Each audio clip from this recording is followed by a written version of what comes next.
We interrupt this program to bring you an important Wayfair message. Wayfair's got style tips for every home. This is Styles McKenzie helping you make those rooms sing. Today's style tip. When it comes to making a statement, treat bold patterns like neutrals. Go wild, like an untamed animal print area rug under a rustic farmhouse table from Wayfair.com. Arr, fierce. This has been your Wayfair style tip to keep those interiors superior. Wayfair, every style, every home. You're watching Worldview 2, built on the 35 years of Worldview books, documentaries, research, high-profile interviews, and the radio and television broadcasts of Brannon House. Colonel Rob Maness has a lifelong record of providing dedicated service to this nation. Having worked his way up from the enlisted ranks to full colonel, he served our country for more than 32 years. He has served as a bomber squadron commander, bomb disposal technician, Joint Chiefs of Staff Operations Officer, assisted the National Security Team with the campaign plan for the global war on terrorism. He authored the first theater nuclear war plan and served as the Vice Commander of America's largest airborne intelligence wing. Colonel Rob Maness is a true American hero.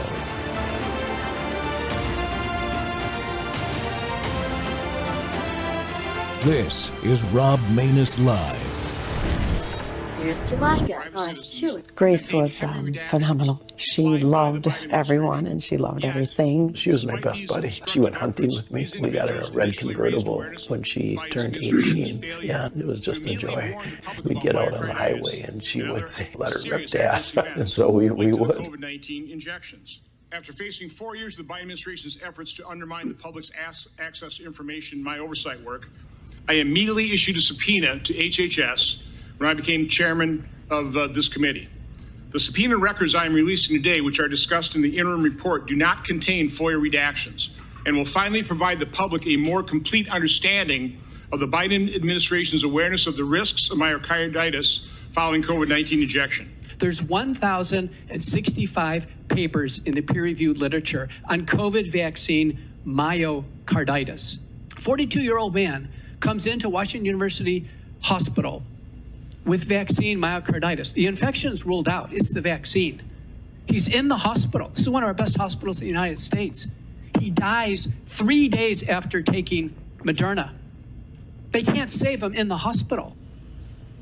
Really horrifying, right? First you heard Senator Ron Johnson and then Dr. Peter McCullough yesterday on a new report led by Senator Ron Johnson that the Biden White House knew about deadly heart risks tied to COVID shots like myocarditis, but deliberately hid it from Americans. Joining us now, internist and cardiologist, you just heard in that testimony, Dr. Peter McCullough. Doctor, always great to have you on. But Biden officials, Dr. Fauci, far-left liberals attacked and bullied and silenced Americans who raised concerns about this. And now we're going to see red flag warning labels on COVID shots. This is a total disgrace what happened to Americans. You know what happened in the pandemic? It turned everybody on the street into bullying bureaucrats. That's the problem. Congratulations to Senator Ron Johnson and his persistent, diligent efforts to uncover the truth. That report you just showed is 54 pages. This is a synopsis, 217 citations. We had multiple experts testify to the really our observations that this was a serious complication, myocarditis or heart damage that can lead to cardiac arrest or heart failure. It was occurring, and the Biden administration and their public health agencies tried to cover it up. So didn't the Israeli health officials warn the CDC 10 months into the pandemic in February about myocarditis from COVID shots, notably in young people after these Pfizer shots and Moderna shots? I mean, but then they still got emergency use authorization. And then by April, they were looking at the data, the CDC under Biden, from Israel and the Pentagon, yet instead of telling the public, they stayed quiet. Isn't the COVID shot a protein that actually circulates through the blood that we've never seen before? It's true. We reviewed the Israeli communications. They had 62 cases of myocarditis very early on in 2021. 2 were fatal. Now research shows the spike protein produced from the vaccines circulates in the blood. The messenger RNA and the spike protein are in the human heart when it's examined at the time of autopsy. The vaccine is the direct cause of cardiac damage. Totally frightening stuff. Dr. Peter McCullough, thank you for bringing us this story and staying on it. We'll stay on it as well. It's good to see you. Welcome back to Truth Thursday, folks. The Rob Maness Show's live on Worldview Tube and our X Spaces simulcast. Well, government does not deserve your faith, but God does. That's the show today. These Senate panel findings confirm a disturbing truth. Health officials knew of vaccine risks, but kept them hidden from the public.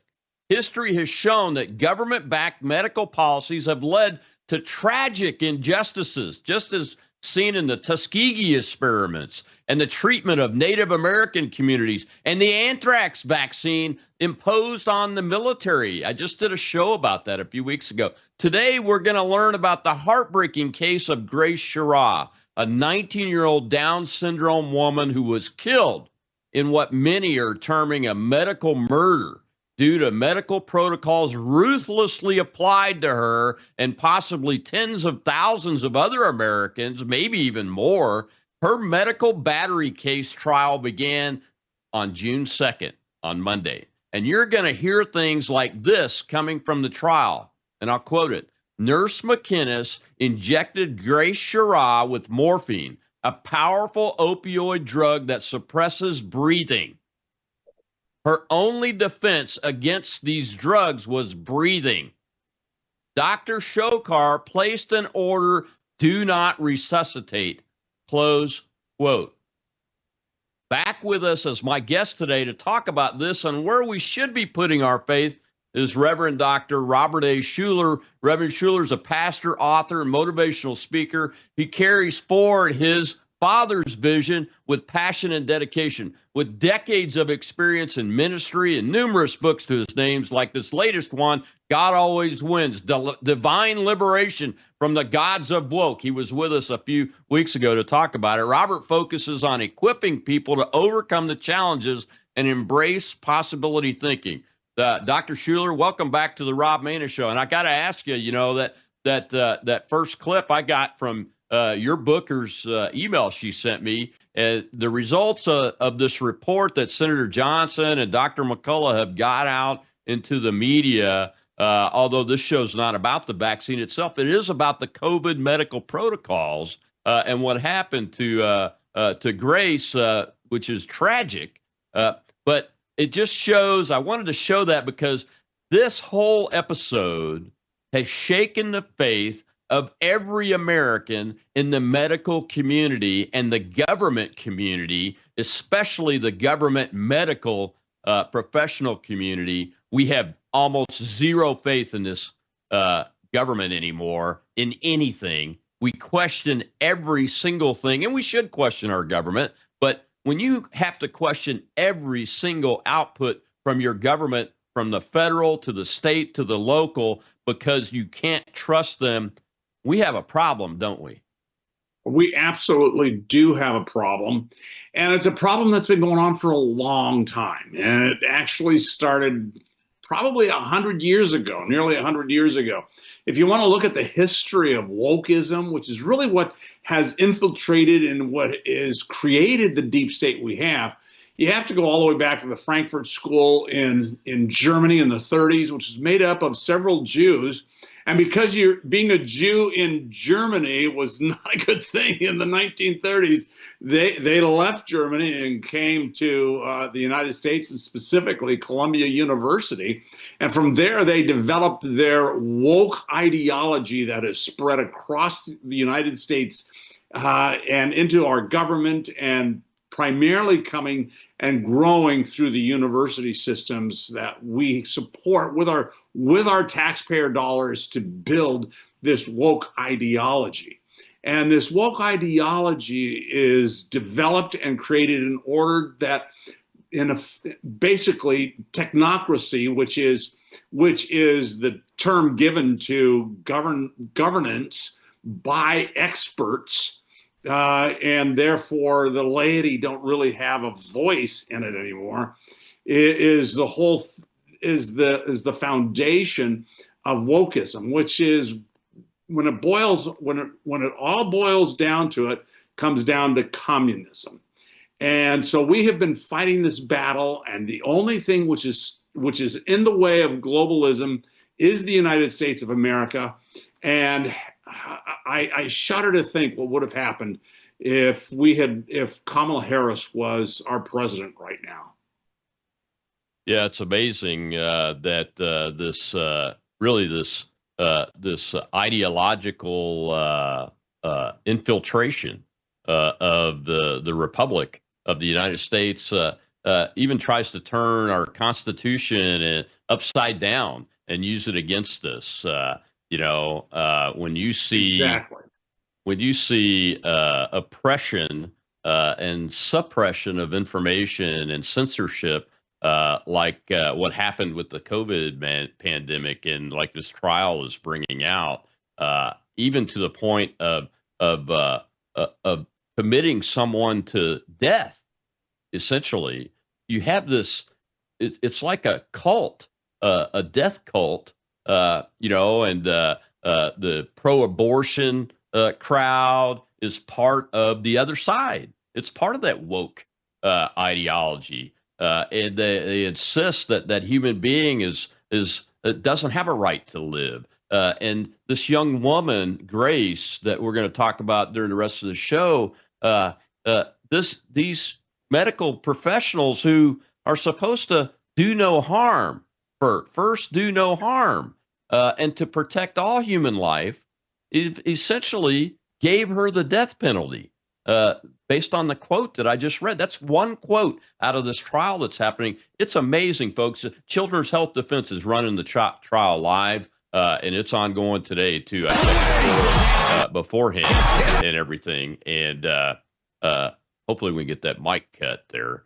But it's just one of those things that we have to take this on, and faith is the place that I know that I've turned to even more increasingly over the last few years. Look, I worked in government for all of my life, and I am not someone that's prone to not trust all government. But I have to tell you, faith in God is the only thing that's keeping me sane right now. You've written about this a lot. What do you tell people about how to use their faith when they feel betrayed by every institution that we've ever trusted? Well, we cannot trust institutions. There's only one thing you can trust.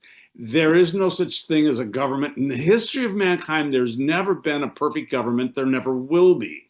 The only thing that is perfect is the creator of the heavens and the earth, Yahweh. And if people understand and have a relationship with Yahweh, they will not follow and bow down to the government. That's why in the woke ideology, and that's why in communism, the first thing they have to do is they have to kill God. And that's what we saw in pretty vividly in the 60s when they took the Bible out of the school, they took the prayer out of the school, the cover of Time magazine. Many of your listeners probably too young to remember that print media used to be the only way we would get our news. They would throw in, there was this thing called a newspaper, and they would throw it at our front doors. And then you could read the newspaper, and then you could listen to the evening news. And then once a week, you had Time magazine and Newsweek magazine that would summarize the week's news. And so you get that once a week. And that's how we got our news. And so as a result of that, they put on the cover of Time magazine, God is dead. And that is the beginning of getting people to take their eyes off of God and put their eyes on the government and allow the government to care for them and give them all the right information as opposed to God. And once you do that, you fall down a rabbit hole of all of the gods of the woke, because in order to replace God, in order for the human mind to exist, because the human mind has the infinite capacity to create and to imagine, and as a result of that, we typically look for the worst possible solutions, or I should say, the worst possible outcomes. And as a result of that, we have to create defenses for those worst possible outcomes. And the history of humanity will show us that we constantly create a pantheon of gods to make this happen. The pantheon of gods that we're dealing with through wokeism is a pantheon of scientism, because through scientism, they can appear to be modern and real and authoritative, and yet be able to fulfill their narrative, because scientism is not real science. It is fake science that fits their narrative. So they create the science to support their narrative, to do whatever they want. And it begins by killing God. If science is real, you have to assume, okay, if the odds of something happening are this, and it's a huge number, and you have a very small number of odds being this, then science would say, well, you go with the odds, you take the what's the greater odds. And if that's the case, you have to believe in God. I mean, the odds of there not being a divine designer and divine creator is so astronomical in every way that it takes tremendous faith to be an atheist. Yeah. But through science, they have killed God in order to control the masses. And they have done the same thing. And the next thing people come into this awareness of what has taken place over the last 5 years in a lot of different directions. For me, I came from the physical side, of the health side, the medical side. And my history goes all the way back to my high school days, when I started questioning mainline medical model. I had cystic acne as a kid and as a teenager. And my mother would take me to the dermatologist, and he would hit each one of these big boils with cortisone. And then he would stick me under a sun lamp and burn my upper torso. And I'd spend an hour at the dermatologist every week doing this.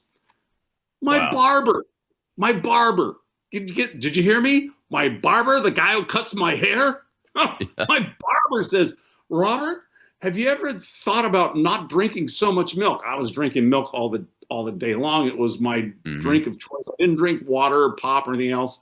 I drank milk. And so what was it, a couple gallons a day maybe? I don't know. But he said, Robert, why don't you quit drinking milk and see what happens? I quit drinking milk, and my acne went away instantly, automatically, and I never went back to that dermatologist again. This is a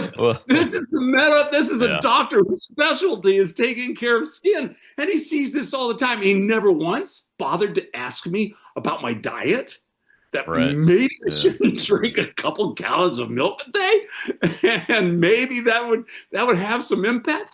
And so as a teenager, I'm scratching my head going, what's up with this? Man. And it just we gotta take a commercial break. When we come back, we'll see a clip about the story of Grace Sherrod. Everybody, pay attention to this clip. Pay attention to this clip. It's a heartbreaking story. You will be outraged too. We'll be right back with Dr. Robert A. Schuller.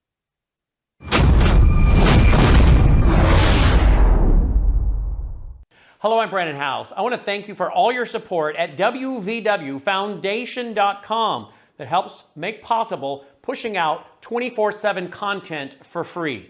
Without your support, we'd have to put it all behind a paywall. But thanks to you and your support through our foundation, we're able to push it out for free as a broadcast service and broadcast ministry of WVW Foundation. Please consider going there and setting up an automatic monthly contribution, or go there and make an occasional contribution. If you prefer to support us through the mail, you'll find our mailing address there at wvwfoundation.com. You can also call and make your contribution over the phone by calling 901-825-0652. That's 901-825-0652. Again, all these details are available at wvwfoundation.com. Thank you for your support as we try to help people around the world understand the times through the lens of a Christian worldview.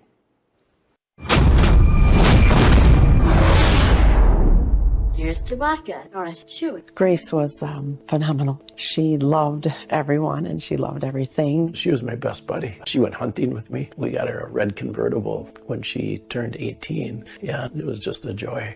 We'd get out on the highway and she would say, "Let her rip, Dad." And so we would. We found out that we were blessed with Grace having Down syndrome when she was born. Down syndrome is actually the presence of a third 21st chromosome, which she called her love chromosome, because everybody that knows a child with Down syndrome, they just love unconditionally. Down syndrome did not stop Grace whatsoever. There wasn't a thing she didn't do. She rode horse, she played violin. My wife, who's gifted in teaching, taught her how to read and write. The things that Grace taught me were really above and beyond whatever I taught her. I'm saying thank you very much. Grace, God's grace, it's not the end. We'll see you again someday. I can't help but wonder, how can we turn this pain into a message, into a movement, into a movement. Welcome back to the Rob Maness Show. It's Truth Thursday, and we have to talk about the truth about asking people to consider whether they should put their faith in government anymore. And instead of doing that, put your faith where it belongs, with God. Look, I make no bones about it. I'm a Christian, and I have witnessed to people right on this show before that were atheists as my guests. It is one thing to not believe in God. It's another thing to put your faith in human institutions like government to be turned over and over again away from what is supposed to be life-giving things like medical treatment. And I wanted to show that clip there of Grace Schirra, the young lady we're talking about today, and whose trial for medical battery is ongoing. She passed away, but her parents took it to trial, and it's ongoing. You can go to Children's Health Defense website and find the live link to the trial itself. But my guest today is Dr. Robert A. Schuller, Reverend, and we're talking about how to deal with these types of situations, especially something like this. Dr. Schuller, this is a tragic loss, heartbreaking loss of a child. She was 19. She's a woman, really, but her parents, she's a Down syndrome woman, and they just love people unconditionally. Down syndrome people do. I've had many, many interactions with Down syndrome folks, and they're beautiful, beautiful people. And I can't imagine what her parents were thinking as they went through this. How do you counsel people as a pastor when they face a loss like this through medical protocols that have been misapplied or over aggressively applied? I've had a lot of situations like this. We had a dentist here in where I lived in Southern California who actually killed several people. And finally his license was pulled and he was jailed, and he's out of business, of course. Thank God for that. But I had to deal with the families and the funerals. I participated in the funeral of Samantha Runyon, who was kidnapped out of her front yard and then just her body thrown in the front yard.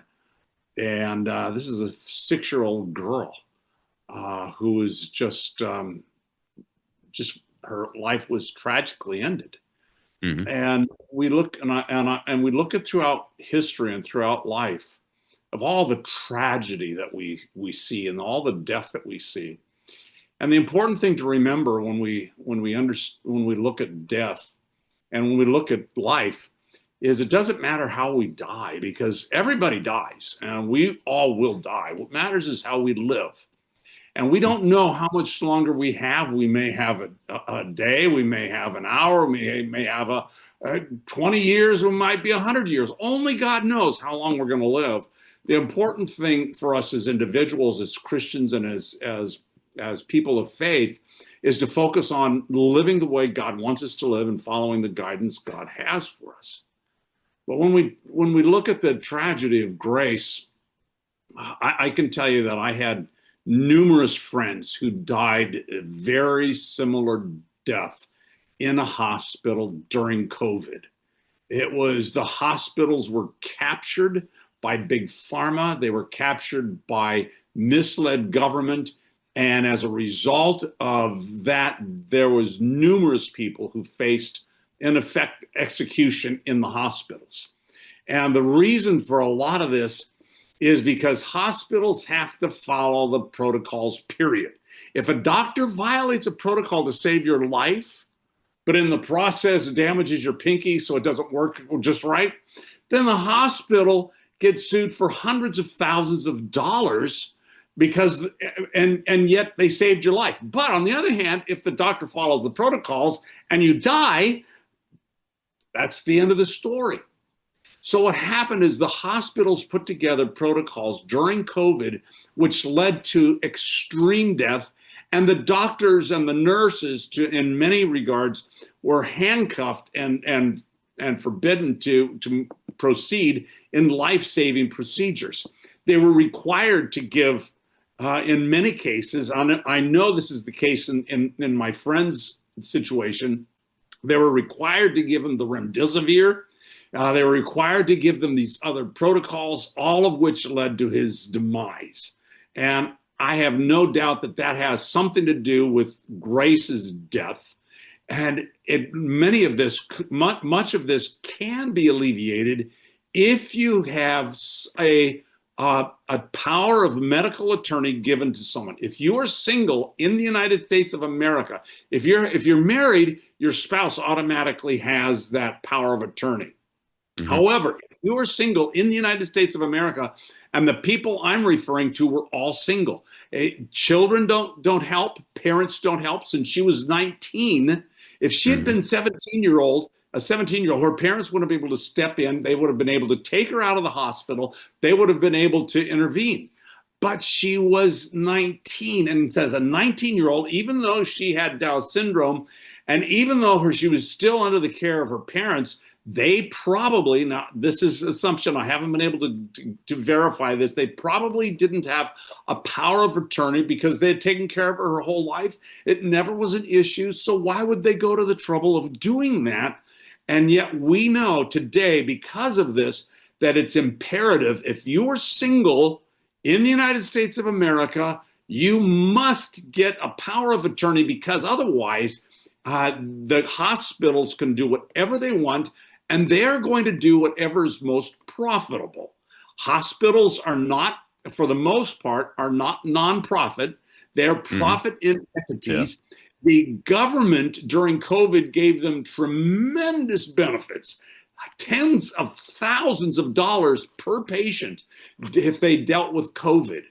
And everything was so, unfortunately, we'll never have all the true numbers because the CDC required the government required the hospitals to falsify, in my opinion, falsify the records so that cause of death was, if anyone had tested positive for COVID, regardless of the actual cause of death, it was listed as a COVID death.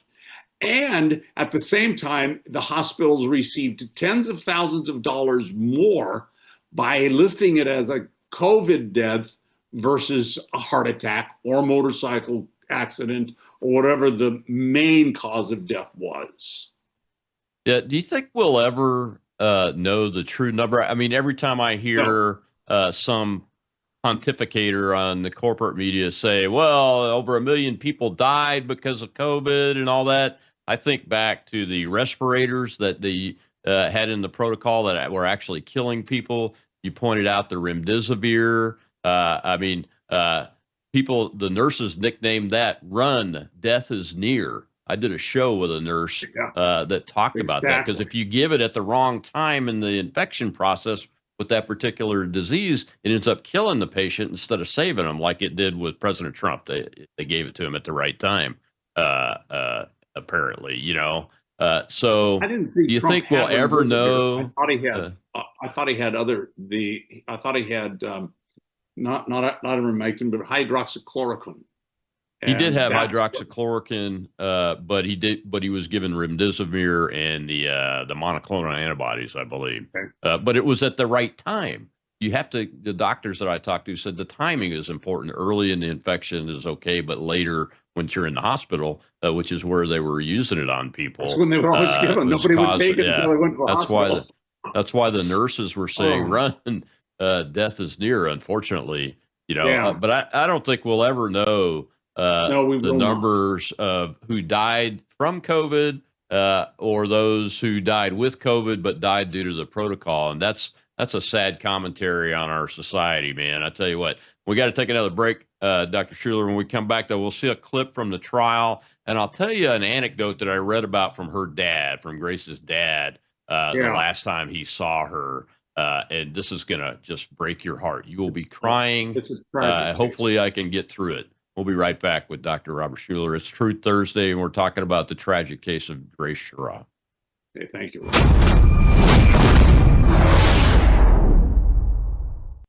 Hello, I'm Brandon House. Would you like to gain access to over 20 years of my radio shows, TV shows, my books? I've written 15 books, and most of those books are ebooks now.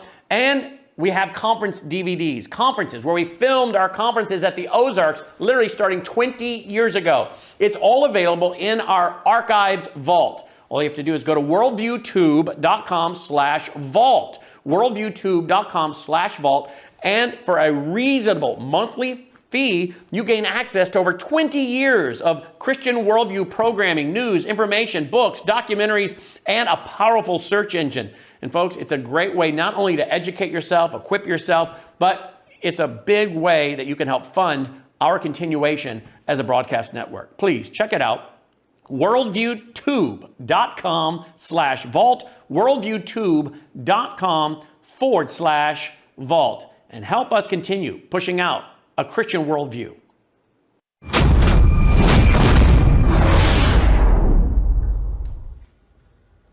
And Nurse McGinnis injected Grace Schirra with morphine, a powerful opioid drug that suppresses breathing. Like I said, her only defense against these drugs and the acid buildup killing her was breathing. Doctor showed her order. Took her breath away. Now her Grace was dead. This trial, we will show that Grace Schirra, a beautiful, gifted 19-year-old girl with Down syndrome, was killed by a deadly injection while dozens of medical personnel stood aside and nothing. I'm Warner Mendenhall, along with Mike Administrator, John Fleiter, Joe Boylan. We represent Scott Schirra, who represents the estate of his daughter, Grace Schirra. Welcome back to the Rob Maness Show. It's Truth Thursday, and we're talking about the heartbreaking case of Grace Schirra. And you just saw a little clip there from the Children's Health Defense TV showing part of the trial of medical battery that is happening. Her parents have brought to court. It wasn't dismissed. I don't think it's ever been done before, though, from what I understand, or it's been very rare. And this has been a long time since one of these cases made it to a courtroom. And my guest today is the Reverend Dr. Robert A. Schuler, who's an author, motivational speaker. And Dr. Schuler, I've got a lot of experience with chaplains and pastors in my life, and I know that chaplains and pastors spend almost as much time in hospitals counseling families, visiting patients, as the doctors and nurses and other professionals that work there. I wanted to ask you, they put a do not resuscitate order on this young woman against the consent of the parents. And I understand she was 19, but she was a Down syndrome child too. Did that surprise you that they did that? Nothing surprises me what happens in a hospital today. I have so many stories I could share and tell that will turn your stomach. It's just overwhelming. If if you never want to go to the hospital unless it's absolutely vital for your life, because once you get in there, you're really at their mercy. And again, as I mentioned earlier, you must have somebody who is going to support you, who understands something about medicine and something beyond what mainline medicine wants to do. Because mainline medicine, their whole goal forever has been to manage sickness as opposed to create health. I mentioned the illustration of my cystic acne when I was a teenager. As soon as I got well, the doctor lost his income from me. And I'm sure it was a pretty good income.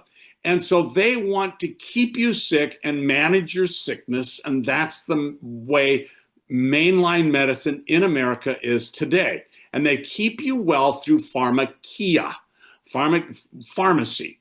The word pharmakia in the Bible is what is referred to as witchcraft. But that is their means of keeping people sick and keeping them alive long enough for them to make money. So I don't take any pharmaceutical drugs at all. I'm 70 years old. I'm not on any blood thinners, no Lipitor, none of that. I will avoid all of that at all costs, because I believe that God designed our bodies to seek wellness, to be healthy, and there are things we can do to change our chemistry within our body so we don't need these things. But again, that's been a lifelong journey of mine, and I'm unique in that way. And as a pastor, few pastors have had that same journey. And as a result of that, I understand what happens. So if you find yourself where you're in a hospital and in a situation of Grace, my heart just goes out to her, because first of all, I don't know how the hospital has any defense other than to say their protocols. And if their protocols lead to death and to murder, I don't think that is any defense as well. And I'm inclined to think that's where it's going to go, because if she had COVID, then they probably had her on a ventilator. If they had her on a ventilator, that means if she was on a ventilator, that means she was in a coma. They put them in an artificial coma in order to use a ventilator. They have to. Mm-hmm. And if that's the case, what are they giving her morphine for? Morphine is to take away the pain. If you're in a coma, you don't have any pain. So right. Think about what is their excuse? The only thing I can think of, the only thing that makes any sense to me is things like, and again, I'm just speculating, this will all come out in court. The things that come out in my mind is that she's running out of insurance. The insurance is going to cover her.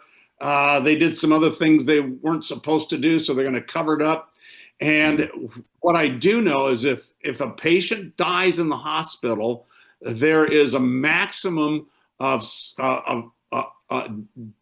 results as far as suing the hospital is concerned. I believe in the state of California, and in the last 10 years, it's been about $250,000. If you die in the hospital is liable for a maximum, I think, of $250,000. You can look that up and correct me, but it's a minimal amount, as opposed to if she lives and she's disabled, then the hospital is liable for God only knows how many millions of dollars. So a hospital is incentivized to kill the patient versus getting them out alive if they've done any malpractice or could be in jeopardy of any malpractice. What's wonderful about this case is that all of this is going to come out in court. The world is going to know. Whether or not it's suppressed is another story, but I pray that and my belief is that because we have an opportunity to restore the NIH, the CDC, and the FDA because of the new leadership we have through Robert F. Kennedy Jr., I'm inclined to believe he's going to use this like he has done his lawsuits with Monsanto to address the glyphosate issue. I believe he's going to be able to use this as a means of restoring true health and wellness, and changing so many of the things that have taken place in our health industry over the past few decades. Right. Yeah. Her parents call this medical murder. And I read a story from her dad, and her dad tells an anecdote about his experience. Last time he saw her alive, he was in the room with her and he was feeding her, and the nurse came in and said, "Hey, her oxygen level's at 85. You can't do that." And she was using the system that was hooked up to her through the hospital, and he had a little pocket pulse ox meter that he put on her finger, and he said, "No, it's showing, this little $50 device shows it's 95. That's a dramatic difference." And the nurse, that's normal. That's close and the to nurse, normal. yeah, exactly right. And the nurse checked it out and said, "Yeah, the sweating tends to mess on the leads of the hospital system, tends to mess with the readout." So they were trying to keep her from eating, from getting nourishment, because of a false pulse ox reading that the dad used a $50 device in his pocket. And then you know what happened, Dr. Schuler? They sent an armed guard to remove him from the room in the hospital, and he was never allowed to go back in because he was feeding her, and he showed the nurse a real pulse ox reading with a $50 device. And that, he says, that's the last time he saw her alive. I think they're right. This sounds like medical murder to me. What about you? How do you feel about that? Well, the hospital would see it as medical malpractice. And if it's medical malpractice and she gets well, then they are at risk of a huge lawsuit. On the other hand, if she dies, it's a very limited lawsuit they'd face. So that's where the hospital administration comes in and says, "Well, we'll give her this morphine," and they murdered her for profit and for gain. That's what I'm inclined to believe. I don't like to jump ahead of the court case. I'm gonna watch this closely, and we're gonna see what happens. But it's my hope and my prayer, and I want everyone to pray with me, that this leads to medical reforms that are going to bring health and wellness into America and make America healthy again. Because we need, as Americans in the United States of America, we need to bring health back into the whole picture and wellness back into the picture, as opposed to managing our sickness. And it's not going to happen until we break through this mentality and quit worshiping the God of medicine and start worshiping Yahweh, the creator of heavens and earth, who tells us and shares with us how we can find health and wellness and how we can stay out of the hospital. Because the only reason you really want to go to the hospital is if you're injured, you're in a motorcycle accident, you're in a car accident, you fall off of a building, and your body, and you're Humpty Dumpty, and you have to be put back together again. That's the only reason you really want to go into the hospital. And they're really good at doing that, putting Humpty Dumpty back together again. And I thank God that we have that. But if you're sick, you don't want to go to a hospital. You want to find another way to get well, and there are ways to do that.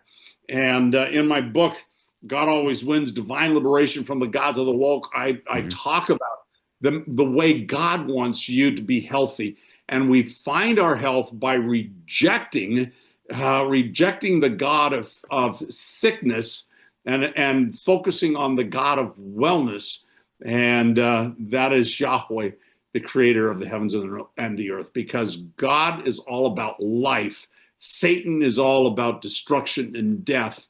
And it's only by focusing on God and his power to heal and to create and bring wholeness and life that we find a life worth living, and a life that's going to live well and according to God's plan for us.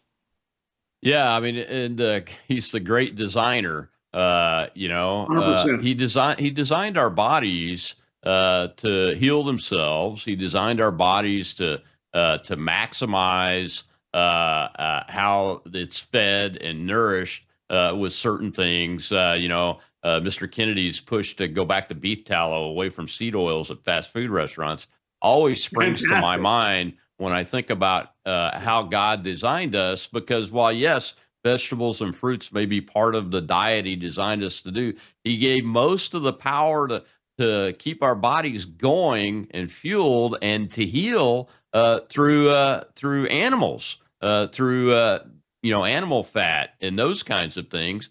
And it shows that when we changed our methodologies of cooking from things like beef tallow to these seed oils, you can go right back to the time frame where it shows that, and you can see where America especially started to become type 2 diabetes, obesity epidemics, and those kind of things. So we've got to take one more break, Dr. Schuler. When we come back, we'll see a little clip about from some supporters of Grace and her parents. And I want to get your take and what your advice you give in the book to folks that are going through a process like this, and what we can do and how we can pray to support these folks in this trial, because it's very important. We'll be right back with Dr. Robert A. Schuler.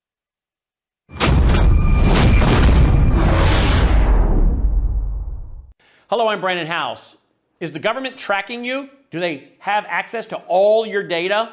Well, if you go to worldviewtalk.com, you'll find out about a cell phone company that, does not store your data. They don't do that. This is what they're known for. They don't store your data. You have privacy. You're not being tracked. That's why a lot of folks are turning to worldviewtalk.com. You'll find their prices are very competitive.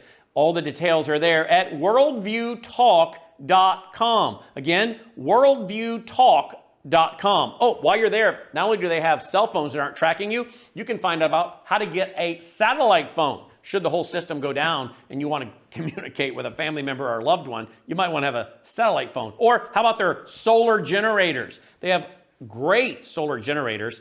Check them all out right now. Worldviewtalk.com, worldviewtalk.com.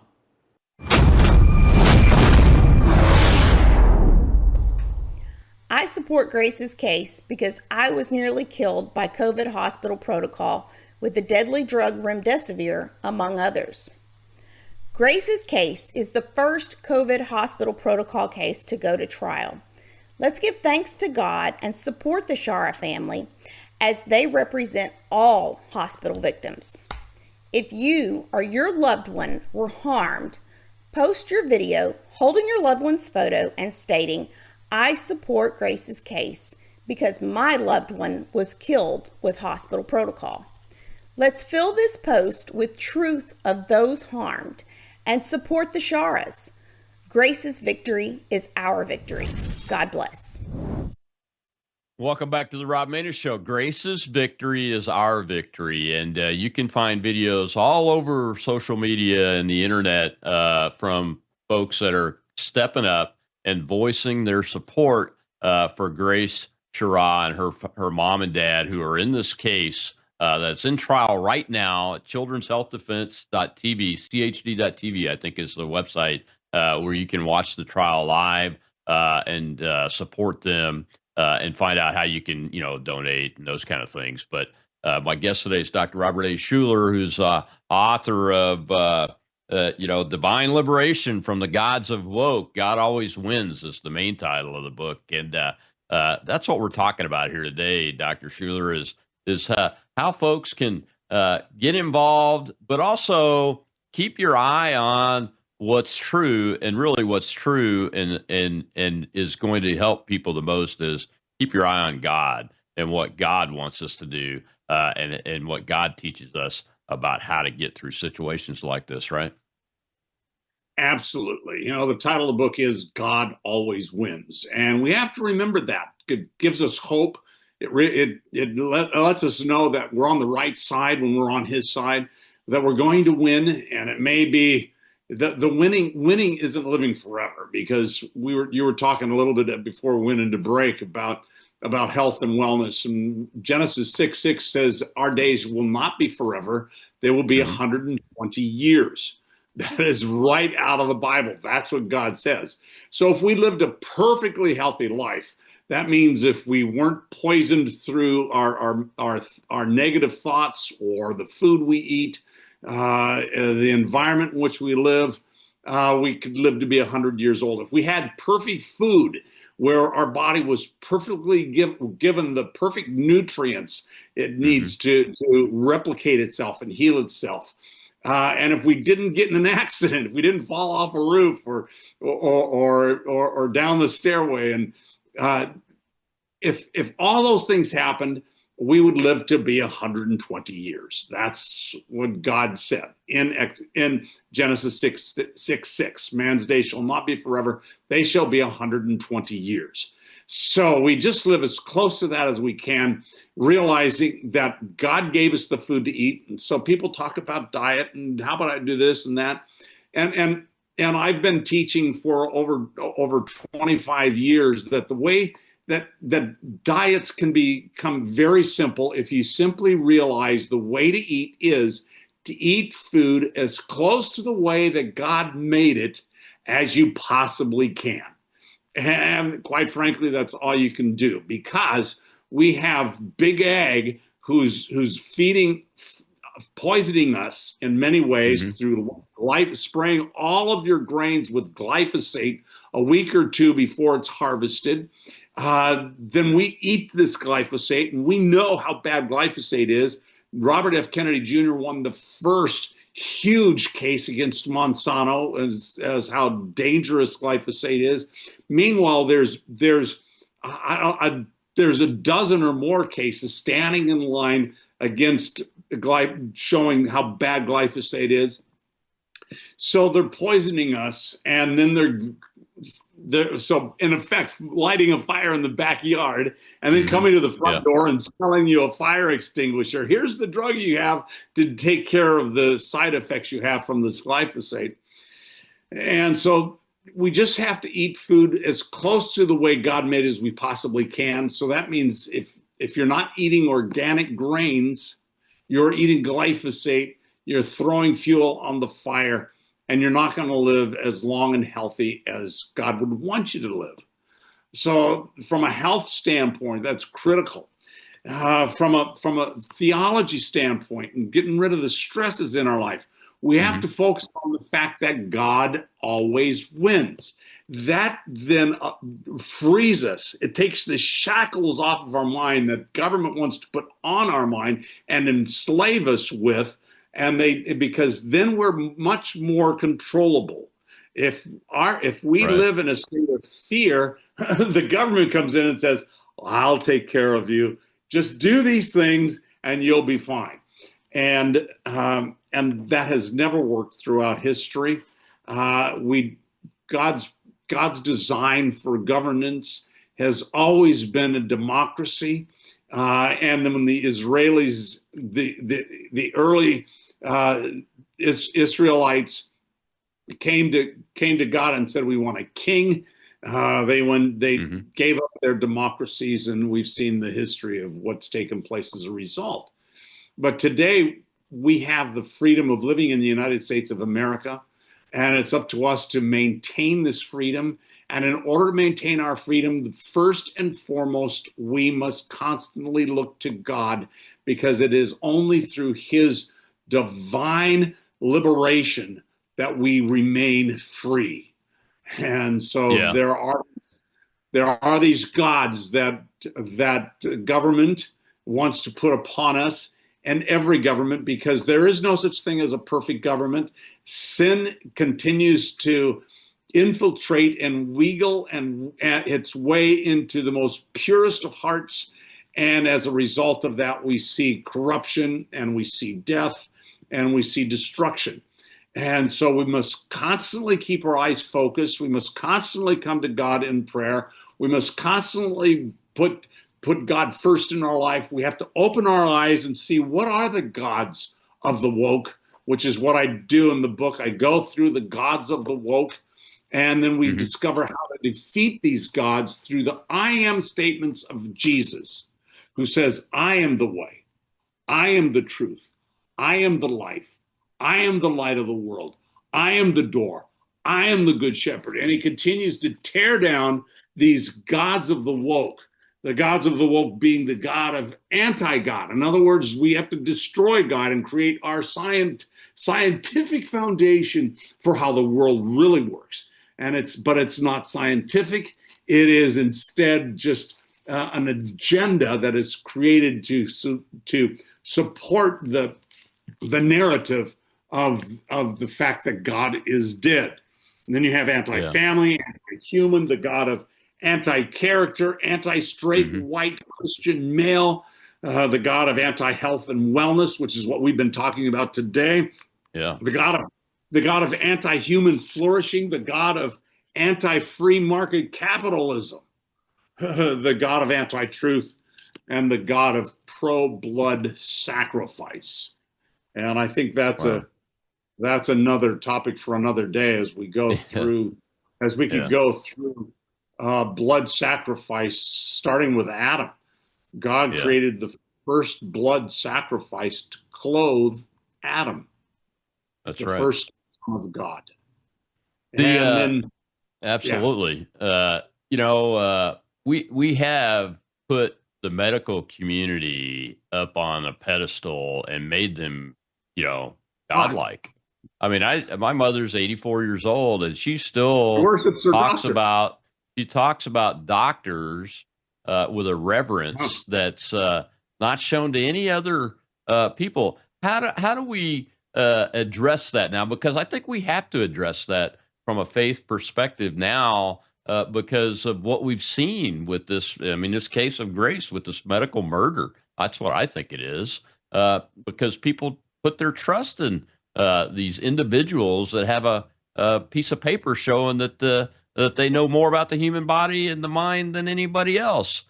How do we counsel people to wade through this now that we've seen what can happen, so that we can save lives instead of sacrificing them on this altar of medicine? It becomes a situation where you have the red or the blue pill. Which one are you going to take? If you take the blue pill, you continue to stay in this mentality that your doctor is God and that he wants to save you, and take his medicines, follow everything he tells you, and you will be well, which is a lie. Otherwise, you can take the red pill and suddenly you're going to be blown. Your mind's just going to be overwhelmed with what is going on. And it's that simple. What are you going to believe? The Bible tells us how to live healthy and well for a long time. I talk about this in the chapter of my book. What is the biblical way to find health and to find wellness? And I talk about it begins with fasting and prayer. And you go, well, fasting and prayer, that can't do too much. It can do more than you could ever imagine. Trust me, physically. I can give you 2 examples of how fasting saved my health. In the 80s,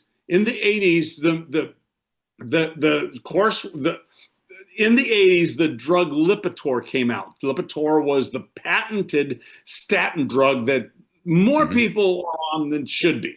I promise you there's half the people who are on statin drugs should not be. The side effects of statin drugs are really bad. They make you weak. They make you dizzy. I mean, the list goes on. I mean, so how did the drug company, I can't remember who made Lipitor, but how did they go about marketing this? What they did, and this would have been like 84, 85. I witnessed this. I watched the whole thing. 84, 85, everything on television. Again, we had newspapers and we had television with 3 stations. You didn't have 100 stations like you have now. You don't have the internet. You had radio, so that was one option. But everywhere you turned, it like on the morning shows and everything, everybody was talking about cholesterol. All the books on the New York Times bestsellers list that dealt with health was all about cholesterol. So you have your HDLs, your LDLs, and you have this mathematical equation that you formulate. And at the end of the formulation, you find out whether you're going to die of a heart attack or not. Yeah. And so this is what they've created, this fear and this awareness of cholesterol. Part of that, nobody knew what cholesterol was. You go pre-19, exactly. Nobody paid attention to cholesterol. It didn't exist. And so all of a sudden, after a year of that, we're here to save the world. We have Lipitor, and it'll control your cholesterol. And everyone went to their doctor, and if it was over 240, they got their prescription. And guess what? It wasn't enough. The drug company didn't sell enough Lipitor. So what did they do? They went back to the CDC and they said, you got to lower what a safe number is. 240 is too high. We're not selling enough drugs. And the CDC went along with that, and they lowered the number so that more people would qualify, and a lot more people qualified, and they exceeded their sales projections, and they're happy. And that number still exists to this day. It sure does. I get it read to me when I get my physical, every time I get my physical every year. Well, Dr. Schuler, thank you so much for joining us today. This is a tough subject. We pray for Grace and her family and all those that were impacted by these nasty protocols and the whole episode in our country. And the book is God Always Wins. And Dr. Robert A. Schuler, sir, thank you very much. Thank you. You have a great day. And one final statement. Fast for 3 days, and your liver will heal itself, and your cholesterol will be healthy. Well, thank you very much, sir. Appreciate it. And thank you for praying for us and for coming up and counseling us on this tough situation. Monday, I'll see you then. It's More Monday again, unfortunately. And I wish the news was better. Hopefully we'll get some good news this time over the weekend instead of the news we got last weekend. Have a great weekend.